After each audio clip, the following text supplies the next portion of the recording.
program sponsored by Diago Finance. ಸಾಲಗಾರರಿಗೆ good news.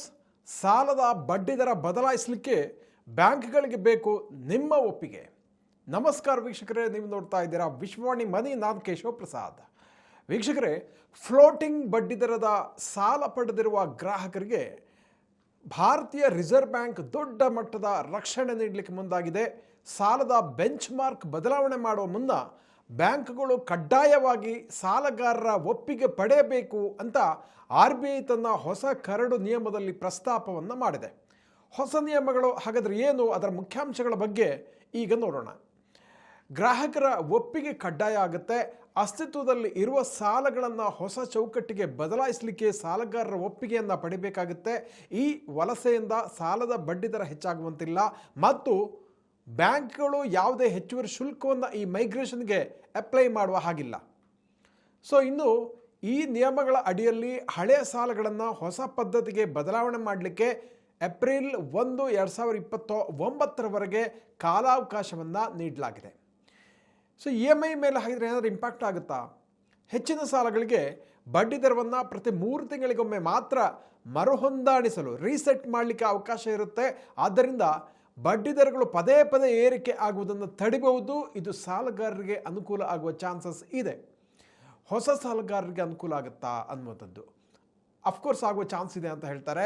ಬ್ಯಾಂಕ್ಗಳು ನೀಡುವ ಹೊಸ ವೈಯಕ್ತಿಕ ಸಾಲಗಳು ಮತ್ತು MSME ಸಾಲಗಳು ಅಂದರೆ ಮೀಡಿಯಂ ಸ್ಕೇಲ್ ಇಂಡಸ್ಟ್ರಿ ಸಾಲ ಕಡ್ಡಾಯವಾಗಿ ಬಾಹ್ಯ ಬೆಂಚ್ ಮಾರ್ಕಿಂಗ್, ಉದಾಹರಣೆಗೆ RBI ರೆಪೋ ದರ ಆಧಾರಿತ ಇದಕ್ಕೆ ಲಿಂಕ್ ಮಾಡಿರಲೇಬೇಕಾಗುತ್ತೆ. ಇದರಿಂದ ಸಾಲದ ಲೆಕ್ಕಾಚಾರ ಹೆಚ್ಚು ಟ್ರಾನ್ಸ್ಪರೆನ್ಸಿ ಆಗುತ್ತೆ, ಪಾರದರ್ಶಕ ಆಗುತ್ತೆ. ಸೊ ಹಾಗಾದರೆ ಬೆಂಚ್ ಮಾರ್ಕ್ ನಿಂತು ಹೋದರೆ ಅಂತ ಕೆಲವರು ಕೇಳ್ತಾರೆ. ಒಂದು ವೇಳೆ ಸಾಲಕ್ಕೆ ಲಿಂಕ್ ಮಾಡಿರುವ ಬೆಂಚ್ ಮಾರ್ಕ್ ಕ್ಯಾನ್ಸಲ್ ಆದರೆ ಗ್ರಾಹಕರಿಗೆ ಯಾವುದೇ ನಷ್ಟ ಆಗದ ಹಾಗೆ ಬ್ಯಾಂಕ್ಗಳು ಅದನ್ನು ಬೇರೆ ಬೆಂಚ್ ಮಾರ್ಕ್ಗೆ ಬದಲಾಯಿಸಬೇಕಾಗುತ್ತೆ. ಸೊ ಇದು ಸದ್ಯಕ್ಕೆ RBIನ ಕರಡು ಪ್ರಸ್ತಾಪ ಅಂದರೆ ಡ್ರಾಫ್ಟಲ್ಲಿ ಇದೆ.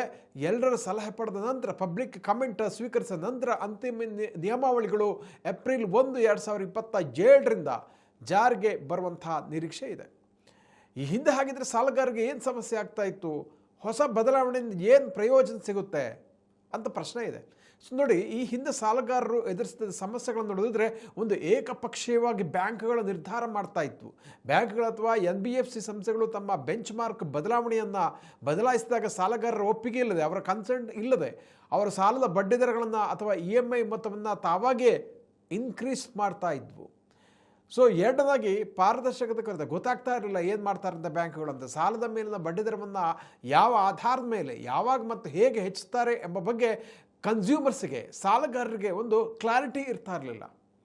ಆಮೇಲೆ ಹೆಚ್ಚುವರಿ ಶುಲ್ಕಗಳು ಮತ್ತು ಹೊರೆ, ಸಾಲದ ನಿಯಮಗಳು ಅಥವಾ ಬೆಂಚ್ ಮಾರ್ಕ್ಗಳು ಬದಲಾದಾಗ ಬ್ಯಾಂಕ್ಗಳು ಗ್ರಾಹಕರನ್ನು ವಿವಿಧ ತರಹೇವಾರಿ ಶುಲ್ಕಗಳನ್ನು ವಸೂಲಿ ಮಾಡ್ತಾ ಇದ್ವು. ಇದರಿಂದ ಸಾಲಗಾರರ ಮೇಲಿನ ಆರ್ಥಿಕ ಹೊರೆ ಅನಗತ್ಯವಾಗಿ ಹೆಚ್ಚಾಗ್ತಾ ಇತ್ತು. ಸೊ ಇನ್ನು ಬೆಂಚ್ ಮಾರ್ಕ್ ಸ್ಟಾಪ್ ಆದಾಗ ಏನು ತೊಂದರೆ ಆಗ್ತಾ ಇತ್ತು ಅಂದರೆ, ಸಾಲಕ್ಕೆ ಲಿಂಕ್ ಮಾಡಲಾಗಿದ್ದ ಹಳೆಯ ಬೆಂಚ್ ಮಾರ್ಕ್ಗಳು, ಉದಾಹರಣೆ LIBOR ಅಥವಾ ಇತರೆ ಆಂತರಿಕ ಮಾನದಂಡಗಳು ಕ್ಯಾನ್ಸಲ್ ಆದಾಗ ಅಥವಾ ಬದಲಾವಣೆ ಆದಾಗ ಗ್ರಾಹಕರಿಗೆ ಯಾವ ಮುನ್ಸೂಚನೆ ಇಲ್ಲದೆ ರಕ್ಷಣೆ ಸಿಗ್ತಾ ಇರಲಿಲ್ಲ. ಬಡ್ಡಿ ದರಗಳು ಏಕಾಏಕಿ ಏರಿಕೆ ಆಗ್ತಾ ಇದ್ವು. ಸೊ ಆದರೆ ಈ ಹೊಸ ಬದಲಾವಣೆಯಿಂದ ಏನಾಗುತ್ತೆ ಅಂದರೆ ಸಾಲಗಾರರಿಗೊಂದಷ್ಟು ಪ್ರಯೋಜನ ಆಗುತ್ತೆ. ಸಾಲಗಾರರ ಒಪ್ಪಿಗೆ ಕಡ್ಡಾಯ ಆಗಬೇಕಾಗುತ್ತೆ. ಇನ್ನು ಮುಂದೆ ಬ್ಯಾಂಕ್ಗಳು ತಮ್ಮ ಇಚ್ಛೆಯಂತೆ ಹಳೆಯ ಸಾಲಗಳ ಬೆಂಚ್ ಮಾರ್ಕನ್ನು ಚೇಂಜ್ ಮಾಡಲಿಕ್ಕೆ ಆಗೋದಿಲ್ಲ. ಗ್ರಾಹಕರ ಲಿಖಿತ ಅಥವಾ ಸ್ಪಷ್ಟ ಒಪ್ಪಿಗೆಯನ್ನು ಪಡೆದ ನಂತರ ಮಾತ್ರ ಬದಲಾವಣೆ ಮಾಡಬೇಕಾಗತ್ತೆ. ಆಮೇಲೆ ಬಡ್ಡಿದರ ಹೆಚ್ಚಳಕ್ಕೆ ತಡೆ. ಈಗ ಹೊಸ ಪದ್ಧತಿಗೆ ಸಾಲಗಳನ್ನು ವರ್ಗಾವಣೆ ಮಾಡುವಾಗ ಮೈಗ್ರೇಷನ್ ಬಡ್ಡಿದರವು ಹಿಂದಿನ ದರಕ್ಕಿಂತ ಹೆಚ್ಚಾಗುವ ಹಾಗಿಲ್ಲ. ಅಲ್ಲದೆ ಈ ಪ್ರಕ್ರಿಯೆಗೆ ಬ್ಯಾಂಕ್ಗಳು ಯಾವುದೇ ಎಕ್ಸ್ಟ್ರಾ ಚಾರ್ಜನ್ನು ವಿಧಿಸುವ ಹಾಗಿಲ್ಲ. ಸೊ ಇನ್ನು EMI ಸ್ಥಿರತೆ ಮತ್ತು ಪಾರದರ್ಶಕತೆ ಹೇಗಿರುತ್ತೆ ಅಂತ, ಬಡ್ಡಿದರ ಮರುಹೊಂದಿಸುವ ಅಥವಾ ರೀಸೆಟ್ ಮಾಡುವ ಅವಧಿ 3 ತಿಂಗಳುಗಳನ್ನು ಮೀರಿದ ಹಾಗೆ ಒಂದು ಕ್ಲಾರಿಟಿ ಇರೋದ್ರಿಂದ, ನಿಯಮ ಇರೋದ್ರಿಂದ ಬಡ್ಡಿದರಗಳು ಪದೇ ಪದೇ ದಿಢೀರ್ ಏರಿಕೆ ಆಗುವುದನ್ನು ಇಲ್ಲಿ ತಪ್ಪಿಸಲಿಕ್ಕೆ ಸಾಧ್ಯ ಆಗುತ್ತೆ. ಇದು ಹೊಸ ಸಾಲಗಾರರಿಗೆ, ವಿಶೇಷವಾಗಿ ವೈಯಕ್ತಿಕ ಸಾಲ, ಪರ್ಸನಲ್ ಲೋನ್ ಮತ್ತು MSME ಸಾಲಗಳು ರಿಸರ್ವ್ ಬ್ಯಾಂಕ್ ಆಫ್ ಇಂಡಿಯಾದ ರೆಪೋ ದರದಂತಹ ಬಾಹ್ಯ ಬೆಂಚ್ ಮಾರ್ಕ್ ಅಪ್ಲೈ ಆಗೋದ್ರಿಂದ ರಿಸರ್ವ್ ಬ್ಯಾಂಕ್ ಬಡ್ಡಿ ದರ ಇಳಿಕೆ ಮಾಡಿದಾಗ ಅದರ ಲಾಭ ತಕ್ಷಣವೇ ಗ್ರಾಹಕರಿಗೆ ಸಿಗುತ್ತೆ. ಇದು ದೊಡ್ಡ ಬೆನಿಫಿಟ್ ಆಗುತ್ತೆ ಅವರಿಗೆ. ಸೊ ಅದೇ ರೀತಿ ಭವಿಷ್ಯದಲ್ಲಿ ಯಾವುದೇ ಬೆಂಚ್ ಮಾರ್ಕ್ ಸ್ಥಗಿತಗೊಂಡರೂ ಸಹ ಗ್ರಾಹಕರಿಗೆ ಅಥವಾ ಸಾಲಗಾರರಿಗೆ ಯಾವುದೇ ಆರ್ಥಿಕ ನಷ್ಟ ಆಗದಂತೆ ಬ್ಯಾಂಕ್ಗಳು ಬದಲಿ ವ್ಯವಸ್ಥೆಯನ್ನು ಮಾಡಬೇಕು ಎಂಬ ನಿಯಮದಿಂದ ಗ್ರಾಹಕರಿಗೆ ಒಂದು ದೊಡ್ಡ ಒಂದು ಸೆಕ್ಯೂರಿಟಿ ಸಿಗುತ್ತೆ.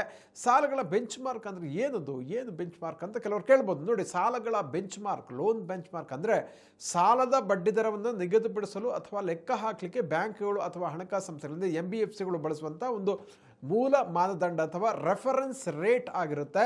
ಸರಳವಾಗಿ ಹೇಳೋದಿದ್ರೆ ನೀವು ಬ್ಯಾಂಕ್ನಿಂದ ಪಡೆದ ಒಂದು ಫ್ಲೋಟಿಂಗ್ ರೇಟ್ ಸಾಲದ ಮೇಲಿನ ಬಡ್ಡಿ ದರ ಎಷ್ಟಿರಬೇಕು ಎಂಬುದನ್ನು ಡಿಸೈಡ್ ಮಾಡಲಿಕ್ಕೆ ಈ ಬೆಂಚ್ ಮಾರ್ಕ್ ರೆಫರೆನ್ಸ್ ರೇಟ್ ಮುಖ್ಯವಾದ ಪಾತ್ರ ವಹಿಸುತ್ತೆ. ಹಾಗಾದರೆ ಬೆಂಚ್ ಮಾರ್ಕಲ್ಲಿ ಯಾವುದೆಲ್ಲ ವಿಧಗಳಿದೆ ಅಂತಂದರೆ, ಒಂದು ಇಂಟರ್ನಲ್ ಬೆಂಚ್ ಮಾರ್ಕ್ ಇದೆ. ಇದು ಬ್ಯಾಂಕ್ ತನ್ನದೇ ಆದಂಥ ಒಂದು ಆಂತರಿಕ ಲೆಕ್ಕಾಚಾರಗಳ ಮೇಲೆ ನಿರ್ಧಾರ ಮಾಡುವಂಥದ್ದರ. ಉದಾಹರಣೆಗೆ ಈ ಹಿಂದೆ MCLR ಸಿಸ್ಟಮ್ ಅಂತ ಇತ್ತು.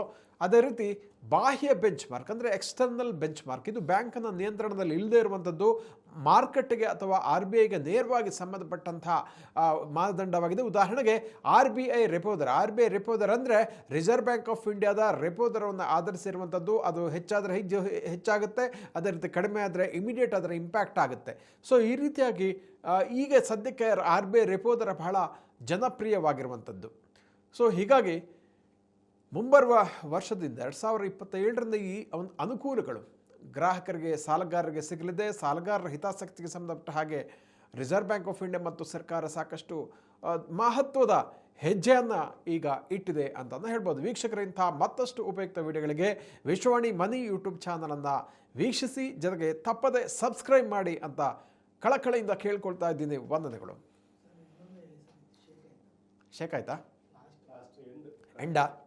ಓಕೆ ವೀಕ್ಷಕರ, ಇಂತಹ ಮತ್ತಷ್ಟು ಉಪಯುಕ್ತ ವಿಡಿಯೋಗಳಿಗೆ ವಿಶ್ವವಾಣಿ ಮನಿ ಯೂಟ್ಯೂಬ್ ಚಾನಲನ್ನು ವೀಕ್ಷಿಸಿ ಮತ್ತು ಸಬ್ಸ್ಕ್ರೈಬ್ ಮಾಡಿ. ವಂದನೆಗಳು.